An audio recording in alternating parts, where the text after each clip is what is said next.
Botany second year అండి. ఉన్నత మొక్కలలో కిరణజన్య సంయోగ క్రియ. Photosynthesis in higher plants. First bit. Photosynthesis అనగా ఆకుపచ్చని మొక్కలు, శైవలాలు, బ్యాక్టీరియా కాంతిని శక్తి వనరుగా CO2 మరియు H2Oని ముడి పదార్థాలుగా వాడి పత్రహరితం, ఇంగ్లీష్లో క్లోరోఫిల్ అంటాం, ఉపయోగించుకొని కార్బోహైడ్రేట్లను సంశ్లేషణ చేసే పద్ధతిని మనం ఫోటోసింథసిస్ అంటాం. కిరణజన్య సంయోగ క్రియ జరుగుటకు 2 కారణాలు. అసలు ఎందుకు జరుగుతుంది అంటే సకల జీవులకు ఆహారం తయారు చేయటానికి, వాతావరణంలోకి ప్రాణవాయువైన O2ని విడుదల చేయటానికి. కిరణజన్య సంయోగ క్రియను ఆక్సీకరణ క్షయకరణ ప్రక్రియ అంటాం, అంటే ఆక్సిడేషన్ రిడక్షన్ రియాక్షన్ అంటాం. ఇక్కడ జరిగే ఆక్సిడేషన్ ప్రాసెస్, ఆక్సిడేషన్ ఏం చేస్తుంది అంటే H2O అనేది O2ని రిలీజ్ చేసి అండ్ H+ ఆయాన్స్ని బయటకు విడుదల చేస్తుంది. కాబట్టి H2O అనేది ఆక్సిడేషన్ జరుగుతున్నట్టు, CO2 అనేది ఆ H+ ఆయాన్స్ని యాడ్ చేసుకుంటుంది కాబట్టి CO2 క్షయకరణం జరుగుతున్నట్టు.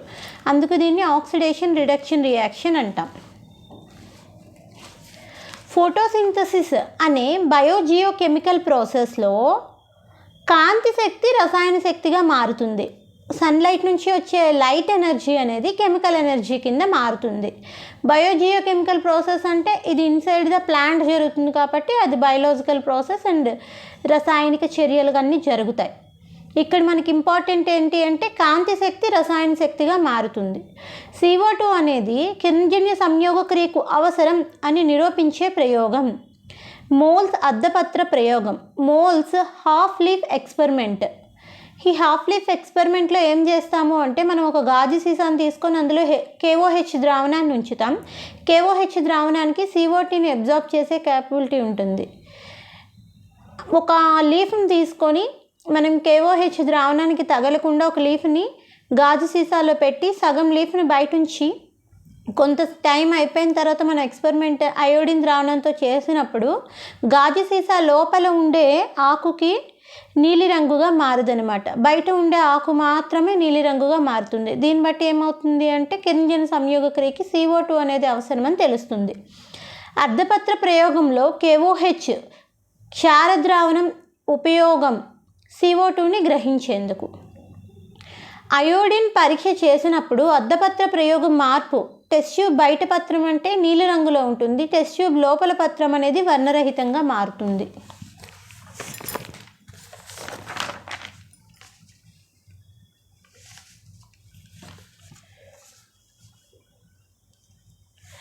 అయోడిన్ పరీక్ష పిండి పదార్థం స్టార్చ్ కోసం చేస్తాం. అయోడిన్ పరీక్షను దేనికి చేస్తాము అంటే స్టార్చ్ ఉందా లేదా అని కనుక్కోవటానికి. స్టార్చ్ ప్లస్ అయోడిన్ మనకి నీలి రంగుని ఇస్తుంది. ఒకవేళ అందులో స్టార్చ్ లేకపోతే కలర్లెస్ ఇస్తుంది. ఆకుపచ్చని మొక్కల పెరుగుదలలో గాలి ప్రధాన పాత్ర వహిస్తుంది అని చెప్పిన శాస్త్రవేత్త. మనకి గాలి ప్రధానం అని చెప్పింది జోసెఫ్ ప్రిస్ట్లే. 1774లో మొట్టమొదటిసారిగా ఆక్సిజన్ని కనుగొన్న శాస్త్రవేత్త ఎవరు అంటే ప్రిస్ట్లే. 1775లో ఆక్సిజన్ అని పేరు పెట్టింది మాత్రం లెవోయిజర్. ఆక్సిజన్ని మొట్టమొదటిసారిగా కనుక్కున్నది ప్రిస్ట్లీ. ప్రిస్ట్లీ ప్రయోగంలో ప్రిస్ట్లీ ఉపయోగించినవి ఏంటి అంటే కొవ్వొత్తి, గంటజాడి, చిట్టెలుక, పుదీనా మొక్క. ఇతను చేసిన ఎక్స్పెరిమెంట్ ఏంటి అంటే ఒక గంటజాడిని తీసుకొని ఆ గంటజాడి లోపల ఫస్ట్ కొవ్వొత్తిని, చిట్టెలుకని పెట్టారనమాట. పెట్టినప్పుడు కొంతసేపు తర్వాత అక్కడ చిట్టెలుక చచ్చిపోవటాన్ని అతను అబ్జర్వ్ చేశారు. అదే పుదీనా మొక్క పెట్టి ఎక్స్పెరిమెంట్ చేసేటప్పుడు చిట్టెలుక అనేది చనిపోలేదన్నమాట. ఈ ఎక్స్పెరిమెంట్ త్రూ గాల్లో ఏదో వాయువు ఉంది అని మొట్టమొదటిసారిగా O2ని కనుక్కున్న శాస్త్రవేత్త 1774లో ప్రిస్ట్లే. ఆకుపచ్చని భాగాలే ఆక్సిజన్ని విడుదల చేస్తాయి అని నిరూపించిన శాస్త్రవేత్త జాన్ ఇంజెన్హౌస్. హైడ్రిల్లా మొక్కలు కాంతి సమక్షంలో O2ని బుడగల రూపంలో విడుదల చేస్తాయి, చీకటిలో బుడగలు ఏర్పడవు అని ప్రయోగం చేసిన శాస్త్రవేత్త జాన్ ఇంజెన్హౌస్. ఇతని హైడ్రిల్లా మొక్క అనేది దాని యొక్క పత్రహరిత భాగాల్లోనే O2 రిలీజ్ అయింది కాబట్టి ఆకుపచ్చని భాగాల్లో ఆక్సిజన్ని విడుదల చేస్తాయని చెప్పిన శాస్త్రవేత్త కూడా జాన్ ఇంజెన్హౌస్. హైడ్రిల్లా మొక్క ప్రయోగం అన్న జాన్ ఇంజెన్హౌస్. కిరణజన్య సంయోగ క్రియలో కాంతి ఆవశ్యకతను తెలిపే ప్రయోగం. Light screen experiment. ఈ లైట్ స్క్రీన్ ఎక్స్పెరిమెంట్ కాంతి కోసం చేసినప్పుడు ఏం చేస్తారంటే, ఒక ఆకును తీసుకొని ఒక ఆకు మధ్యలో నల్ల కాగితాన్ని పెట్టి దాన్ని ఎండలో పెట్టేటప్పుడు ఎక్కడైతే నల్ల కాగితం ఉందో అక్కడ లైట్ అనేది పడదు. తర్వాత అయోడిన్ టెస్ట్ చేసేటప్పుడు ఆ మధ్యలో ఉండే ఆకు భాగంలో మనకి నీలిరంగు కింద మారదనమాట. ఫోటోసింథసిస్ యొక్క ఎండ్ ప్రొడక్ట్ కార్బోహైడ్రేట్ అంటే గ్లూకోజ్.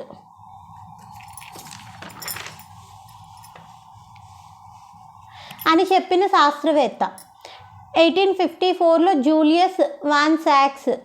గ్లూకోజ్ సాధారణంగా పిండి పదార్థం స్టార్చ్ రూపంలోనే నిల్వ చేయబడుతుంది మొక్కలలో ఆకుపచ్చని భాగాలు గ్లూకోజ్ను తయారు చేస్తాయని చెప్పిన సైంటిస్ట్ కూడా జూలియస్ వాన్ సాక్స్ అనమాట.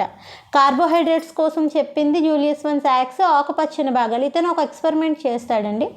ఒక మిథైలేటెడ్ ద్రావణాన్ని ఒక టెస్ట్ ట్యూబ్లో తీసుకొని అందులో ఒక లీఫ్ వేస్తాడు. కింద నుంచి బున్సెన్ బర్నర్ త్రూ లీఫ్ని వాటర్లో పెట్టి ఆ టెస్ట్ ట్యూబ్ని వేడి చేసేటప్పుడు అందులో ఉండే క్లోరోఫిల్ మొత్తం కరిగిపోతుంది.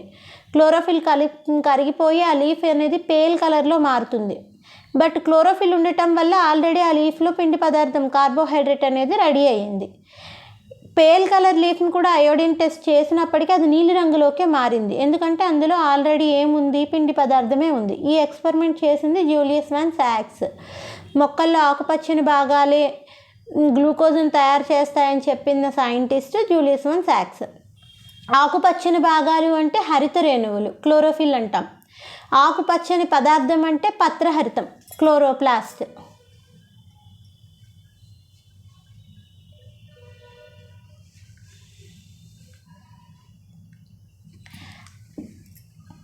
పట్టకాన్ని వాయిస్ హైత బ్యాక్టీరియాను క్లాడోఫోరా అనే ఆకుపచ్చని శైవిలాలను ఉపయోగించి చీలిన వర్ణపటంలోని నీలి ఎరుపు కాంతుల వద్ద బ్యాక్టీరియా సంచయనం ఎక్కువగా ఉన్నట్లు చెప్పిన శాస్త్రవేత్త ఎవరు అంటే ఎంగెల్మెన్ అనమాట. ఈ ఎక్స్పెరిమెంట్ ఏంటి అంటే, నార్మల్గా ఒక లైట్ని పట్టకం నుంచి పంపించేటప్పుడు అది విగ్గర్ కింద సెపరేట్ అవుతుంది కదా, దీన్ని క్లాడోఫోరా అనే ఆకుపచ్చని శైవిలం మీద అతను ఎక్స్పెరిమెంట్స్ చేశాడు. ఆ లైట్ని పంపించి దాంట్లో వాయిస్ అయితే బ్యాక్టీరియాని పెంచాడు అనమాట. అది ఏ లైట్ దగ్గర ఎక్కువగా సంచయనం చెంది ఎక్కువగా దాని గ్రోత్ బ్యాక్టీరియా ఎక్కువగా అబ్జర్వ్ చేశారు అంటే నీలి ఎరుపు కాంతుల వద్ద. ఈ ఎక్స్పెరిమెంట్ చేసింది ఎంగెల్మెన్. కింజన్ సంయోగ క్రియను తెలిపే అనుభావిక సమీకరణం ఏంటంటే CO2 H2O అనేవి ముడి పదార్థాలు క్లోరోఫిల్ని యూజ్ చేసుకొని కాంతి సమక్షంలో మనకి స్టార్చ్ ఫార్మేషన్ జరిగి O2 అనేది బయటికి రిలీజ్ అయింది. ఇక్కడ మనకి 6 CO2 యూజ్ అయితే కార్బోహైడ్రేట్ అనేది 6 కార్బన్ కాంపౌండ్ కాబట్టి 6 CO2 ప్లస్ 12 H2O కాంతి సమక్షంలో కార్బోహైడ్రేట్ని 6 O2ని అండ్ 6 H2Oని. ఇప్పుడు మనకి 12 H2O యూజ్ చేస్తున్నాం కానీ 6 H2O అనేది మళ్ళీ రిటర్న్ వస్తుంది. అది దాన్ని బయలాజికల్ ద్రావణం అంటాం, జీవ ద్రావణం అని అంటాం అన్నమాట.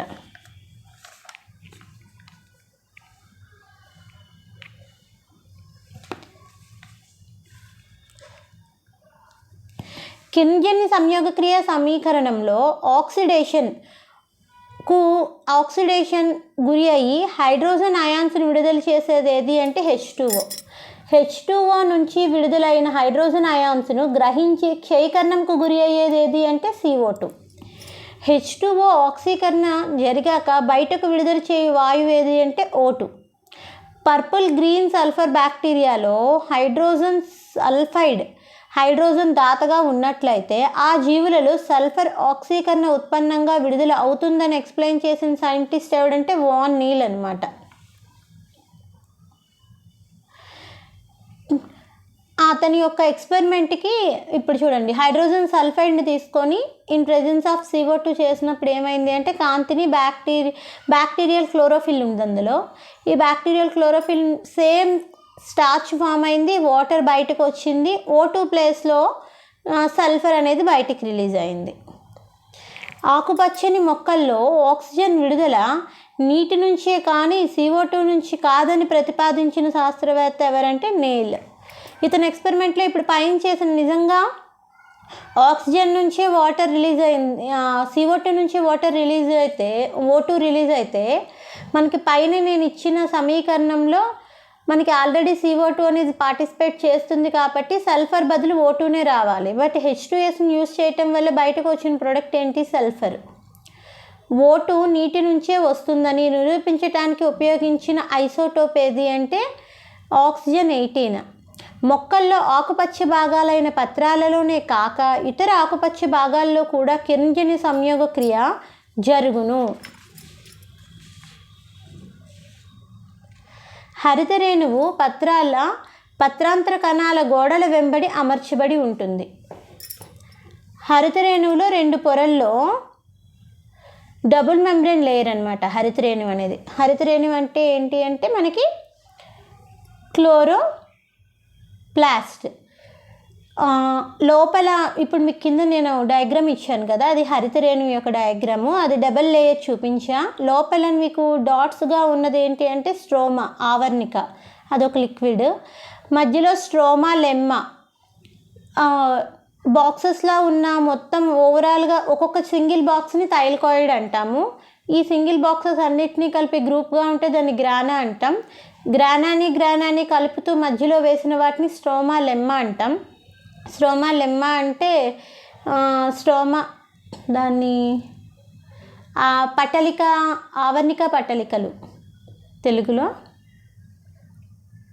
థైలకాయిడ్స్ అంటే పట్టలికలు, గ్రానా అంటే పట్టలిక రాసులు అని అంటాం.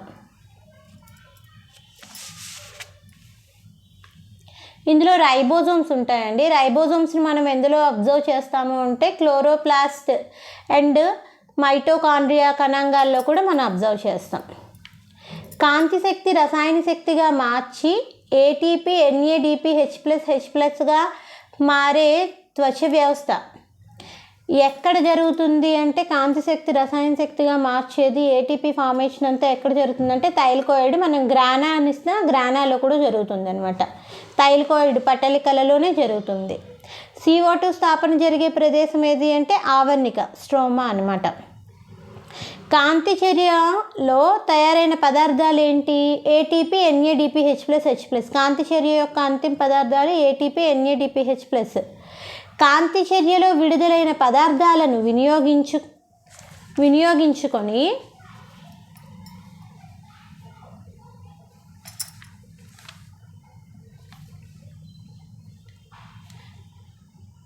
CO2 స్థాపన జరిగే దశ ఏది అంటే నిష్కాంతి చర్య అనమాట. అక్కడ విడుదలైన వాటిని ఏవి యూజ్ చేసుకుంటాయి అంటే నిష్కాంతి చర్యలో ఉపయోగించుకుంటాయి.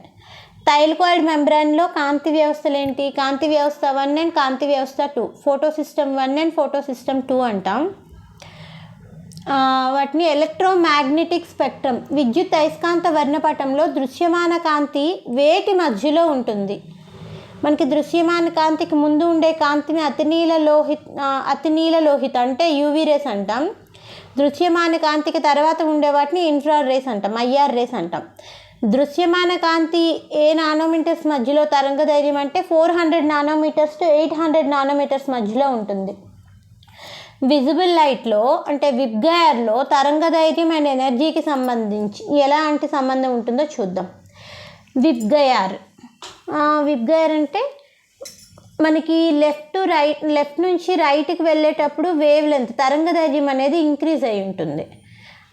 అదే క్వాంటమ్ ఎనర్జీ అంటే శక్తి అనేది రైట్ టు లెఫ్ట్కి వచ్చే కొద్దీ పెరుగుతుంది. సో దీన్ని బట్టి మనకి రెడ్ కలర్గానే చూసామనుకోండి తరంగదైర్ఘ్యం ఎక్కువ ఉంటుంది, శక్తి తక్కువ ఉంటుంది. అందుకే మనకి ఎంత దూరంగా ఉన్నా సరే రెడ్ కలర్ అనేది మనకు కనిపిస్తుంది అనమాట. ఎందుకంటే వేవ్ లెంత్ తరంగదైర్ఘ్యం దానికి ఎక్కువ, దానికి శక్తి తక్కువ ఉంటుంది. ఫోటోసింథసిస్కి అనుకూలం ఏది? ఏ కలర్స్ దగ్గర ఎక్కువ జరుగుతుంది అంటే ఎరుపు అండ్ నీలి రంగులు. ఆకుపచ్చని కాంతిలో ఫోటోసింథసిస్ జరగదు. ఆకుపచ్చని కాంతిలో ఫోటోసింథసిస్ అనేది జరగదండి. వాన్ నీల్ చేసిన ఎక్స్పెరిమెంట్లో పట్టకంలో వాయిస్ అయితే బ్యాక్టీరియాల్లో చేసినప్పుడు రెడ్ అండ్ బ్లూ కలర్లోనే హై అమౌంట్ ఆఫ్ ఫోటోసింథసిస్ జరిగింది వాన్ నీల్ చేసిన ఎక్స్పెరిమెంట్లో.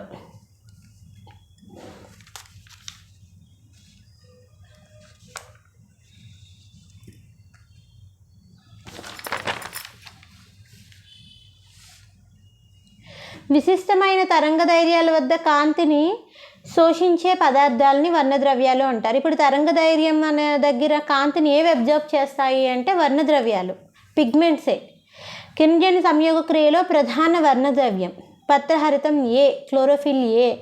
పత్రహరితం ఏ గరిష్ట శోషణ చూపే ప్రాంతాలు నీలి, ఎరుపు రంగు ప్రాంతాల్లో కిరణజన్య సంయోగ క్రియ రేటు కూడా అధికంగా ఉంటుంది.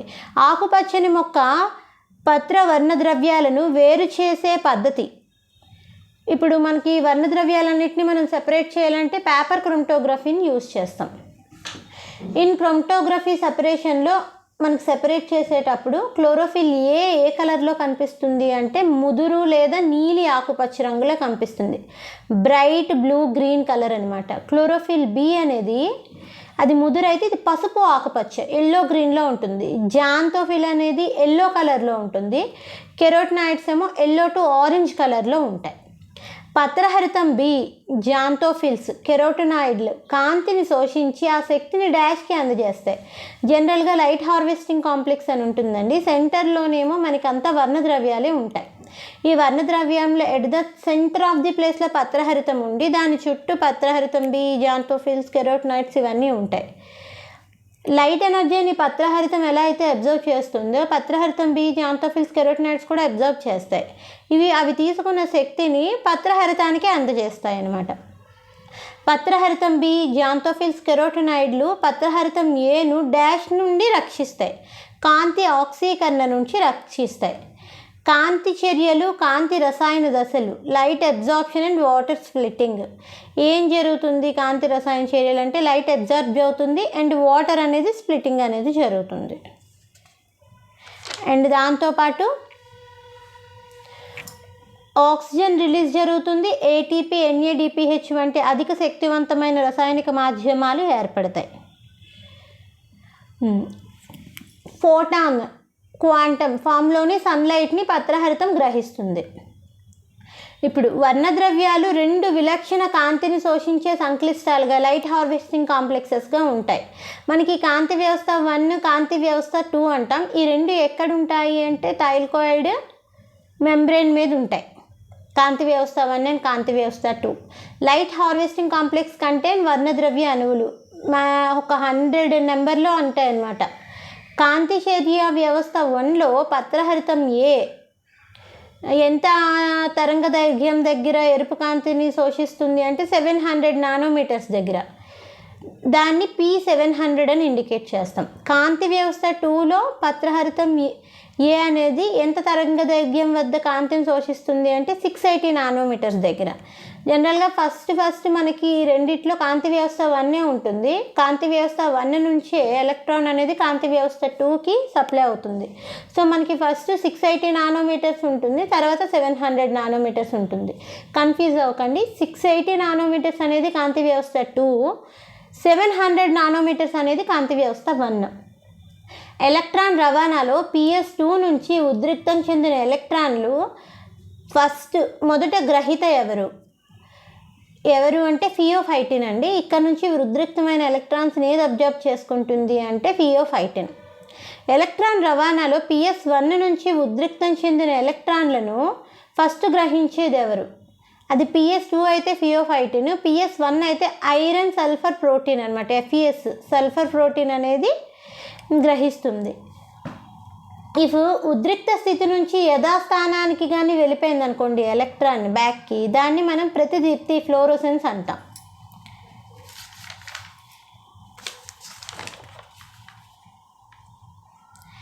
శక్తిని వాటి రసాయన బంధాల్లో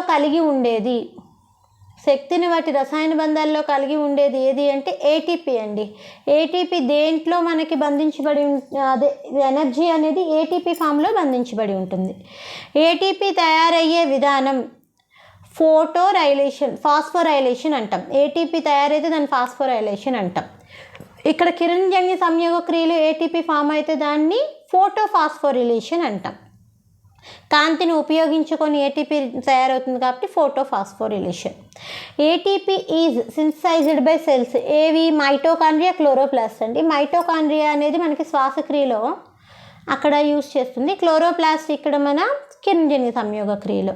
PS1 అండ్ PS2 రెండు కలిగి ఉండే ప్రదేశాన్ని హరితరేణువుల్లో పటలిక రాసులు త్వచాలు మెంబ్రెన్స్ ఆఫ్ గ్రానా మీద PS1 అండ్ PS2 రెండు ఉంటాయి.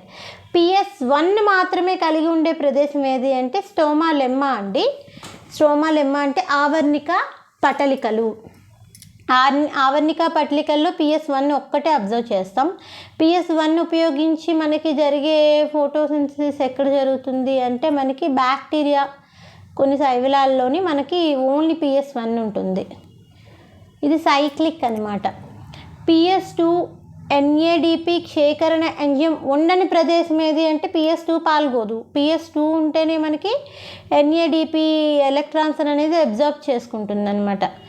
ఈ రెండు ఉండనిది ఏది అంటే ఆవర్ణిక పట్లికల్లో ఉండవన్నమాట. మనం అబ్జర్వ్ చేయం. 680 నానోమీటర్స్ కంటే ఎక్కువ తరంగదైర్ఘ్యంలో కాంతి మాత్రమే ఉద్రిక్తతకు గురి అయ్యే ఫోటోసింథసిస్ PS1 కాంతి వ్యవస్థ. PS1 అనేది ఏంటి అంటే 680 నానోమీటర్స్ కంటే అబోవ్. జనరల్గా మనకి PS1 700 నానోమీటర్స్ కదా. ఆవర్ణిక పటలికల్లో PS1 నుంచి ఉద్రిక్తత చెందిన ఎలక్ట్రాన్లను ఎలక్ట్రాన్ రవాణా వ్యవస్థ ద్వారా PS1కి చేరును. ఆవర్ణిక పటలికల్లో జరిగే ఎలక్ట్రాన్ రవాణాను ఏమంటామని చెప్పాను ఇందాకే, సైక్లిక్ చక్రీయ కాంతి ఫాస్ఫోరిలేషన్ అంటాం. ఇందులో ఎలక్ట్రాన్స్ అనేవి సైక్లిక్గా మళ్ళీ బ్యాక్ ఫోటోసిస్టమ్ 1కే వస్తాయి. చక్రీయ కాంతి ఫాస్ఫోరిలేషన్లో ఫలితంగా ఏర్పడేది ఏది అంటే ATP. ఓన్లీ ATP ఫామ్ అవుతుందని NADPH+H+ అనేది ఫామ్ అవ్వదు.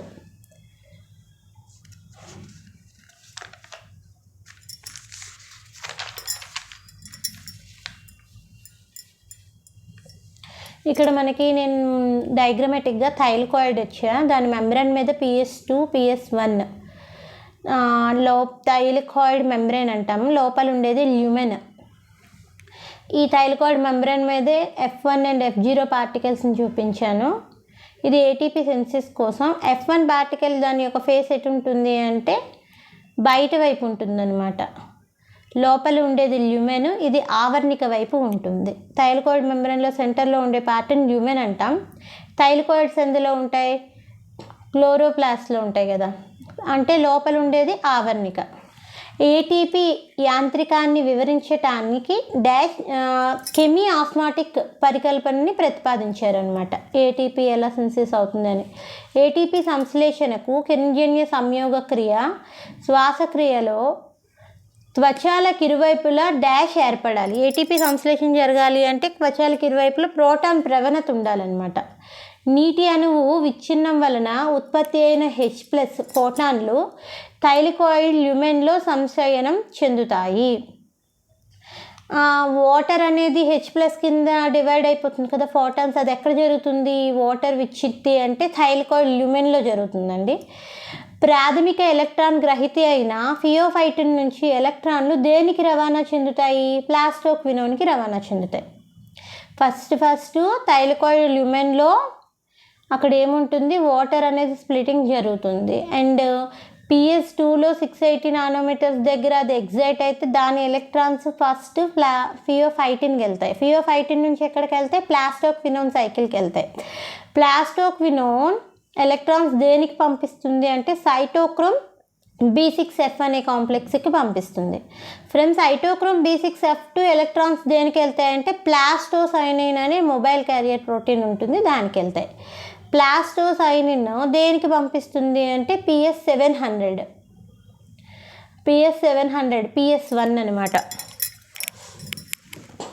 దానికి పంపిస్తుంది. సో ఎక్కడి నుంచి చూడండి, PS2 to pheophytin to plastoquinone to cytochrome B6F, దాని నుంచి ఎక్కడికి అంటే ప్లాస్టోసైనిన్కి వెళ్తాయి. ప్లాస్టోసైనిన్ నుంచి ఎలక్ట్రాన్స్ ఫోటోసిస్టమ్ 1 నుంచి FESకి వెళ్తాయి. అక్కడ నుంచి NADH+H+కి వెళ్తాయి అన్నమాట ఎలక్ట్రాన్స్.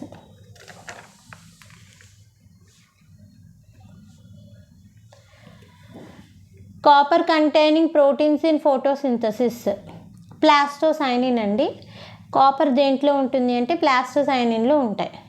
ఓఈసీ కాంప్లెక్స్లో H2Oని విచ్ఛిన్నం బ్రేక్ చేయటానికి కావలసిన అయాన్స్ ఇలా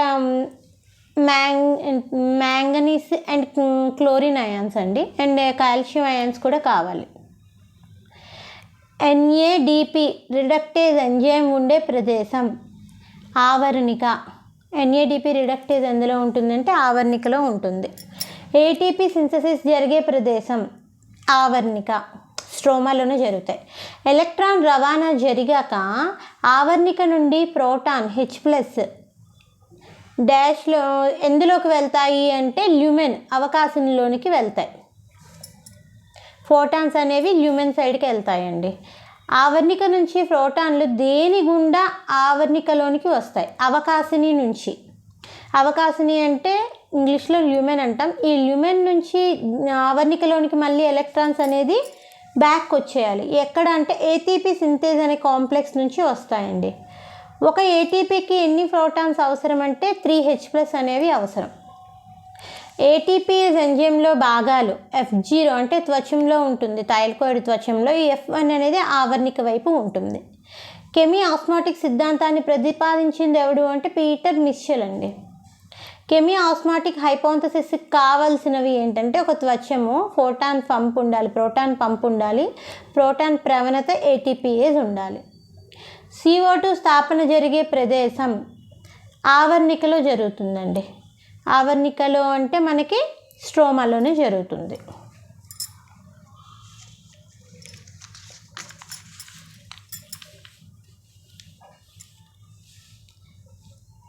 CO2 స్థాపనకు చక్కెర సంశ్లేషణకు జరిగే జీవక్రియ సంశ్లేషణ చర్యల్లో ఎలక్ట్రాన్ రవాణా ద్వారా ఉత్పత్తి అయ్యేవి. CO2 స్థాపన అంటే ఫిక్సేషన్ ఎందులో ఆవర్ణికలో జరుగుతుంది. చక్కెర సంశ్లేషణ జరిగే జీవ సంశ్లేషణ చర్యలో ఎలక్ట్రాన్ రవాణా ద్వారా ఉత్పత్తి అయ్యే NADPH+ అండ్ ATPలు అవసరమండి. ముందే చెప్పుకున్నాం కదా, లైట్ రియాక్షన్లో రిలీజ్ అయిన కాంపౌండ్స్ అనేవి డార్క్ రియాక్షన్కి యూజ్ అవుతాయి. లైట్ రియాక్షన్లో ఏంటి రిలీజ్ అయ్యాయి? NADPH+ ATP. ఇవి ఎక్కడ? డార్క్ ఫేజ్లో అంటే నిష్కాంతి దశలో వీటి ఉపయోగం ఉంటుందన్నమాట. కాంతి చర్యలో ఉత్పత్తి అయిన ATP NADPHలు డాష్లో ఉపయోగపడతాయి అంటే నిష్కాంతి చర్యలు. కాంతి చర్యలో విడుదలైన O2 హరిత రేణువుల నుంచి బయటకు విడుదల చేయబడుతుంది. ఇప్పుడు మనకి O2 అనేది బై ప్రోడక్ట్ కింద ఫామ్ అవుతుందండి, ఎన్ ప్రోడక్ట్ కాదు, మధ్యలోనే ఫామ్ అవుతుంది. అది హరిత రేణువుల నుంచి బయటకు వచ్చేస్తుంది. O2 ఎక్కడ ఫామ్ అవుతుంది? ల్యూమెన్లో ఫామ్ అవుతుంది. ల్యూమెన్ అంటే అవకాశిని లోపల ఫామ్ అవుతుంది. ఆవర్ణికలో జరిగే చక్కెర తయారీకి ATP NADPలు వినియోగించబడతాయి. నిష్కాంతి చర్యను జీవ సంశ్లేషణ బయోసింథసిస్ ఫేజ్ అని అంటాం. జీవ సంశ్లేషణ దశలో ATP NADPHలతో పాటు CO2 H2O కూడా అవసరం. జీవ సంశ్లేషణ దశలో ATP NADPH+H+ కలిసి దేన్ని ఫామ్ చేస్తాయండి? చక్కెరని అనమాట, అంటే కార్బోహైడ్రేట్స్ని ఫామ్ చేస్తాయి. CO2 స్థాపన ఎందులో జరుగుతుంది? ఆవర్ణికలో జరుగుతుంది. CO2 స్థాపనలో ఏర్పడిన మొదటి పదార్థం 3 carbon compound 3 phosphoglyceric acid form అవుతుంది అనమాట. ఎందులో అంటే ఆ ప్లాంట్స్ని ఏమంటాము అంటే C3 ప్లాంట్స్ అంటామండి. 3 కార్బన్ కాంపౌండ్స్ ఇప్పుడు CO2 ఫిక్సేషన్ ఆవర్ణికలో జరిగేటప్పుడు దాన్ని C3 ప్లాంట్స్ అని అంటాం. CO2 స్థాపనలో ఏర్పడిన మొదటి పదార్థం 4 carbon compound oxaloacetic acid in C4 plants. C3 plants అయితే 3 కార్బన్ కాంపౌండ్ ఫామ్ అవుతుంది, ఫాస్ఫోగ్లిజరిక్ యాసిడ్. అదే C4 ప్లాంట్స్ అయితే 4 కార్బన్. మనం C3 C4 అనే దేని బేస్ మీద నేమ్స్ ఇచ్చాము అంటే వాటిలో ఫామ్ అయ్యే ఫస్ట్ కాంపౌండ్ బేస్ మీద ఇచ్చారనమాట. అక్కడ 3 కార్బన్ కాంపౌండ్ ఫామ్ అయింది కాబట్టి అవి C3 ప్లాంట్స్. ఇక్కడ 4 కార్బన్ కాంపౌండ్ ఫామ్ అయింది కాబట్టి C4 ప్లాంట్స్. మొదటిసారిగా శైవలాలు కిరణజన్య సంయోగ క్రియపై మెల్విన్ అండ్ కెల్విన్ అనే సైంటిస్టులు CO2 ఐసోటోప్ని వాడారండి. 14 ఐసోటోప్ని ఉపయోగించి CO2 స్థాపనలో ఏర్పడే మొదటి పదార్థం అని కనుక్కున్నారనమాట. కెల్విన్ వలయంలో మొదటి ఉత్పన్నం ఏంటంటే 3PGA 3-ఫాస్ఫోగ్లిజరిక్ యాసిడ్. ఆవర్ణికలో జరిగే నిష్కాంతి చర్యలో మొట్టమొదట CO2 స్వీకర్త. ఆవర్ణికలో జరిగే మొట్టమొదటి CO2 స్వీకర్త ఎవరు అంటే 5 కార్బన్ కీటోస్ షుగర్స్ అండి. రిబ్యులోస్ బిస్ఫాస్ఫేట్ అనమాట. RUBP అంటే ఏంటి అంటే ఇది 5 కార్బన్ కాంపౌండ్. కెల్విన్ వాల్యూమ్ ఎన్ని దశల్లో జరుగుతుంది? 3 దశల్లో జరుగుతుంది. కార్బాక్సిలేషన్ ఒకటి, క్షయీకరణ రిడక్షన్ ఒకటి, పునరుద్ధరణ రీజనరేషన్.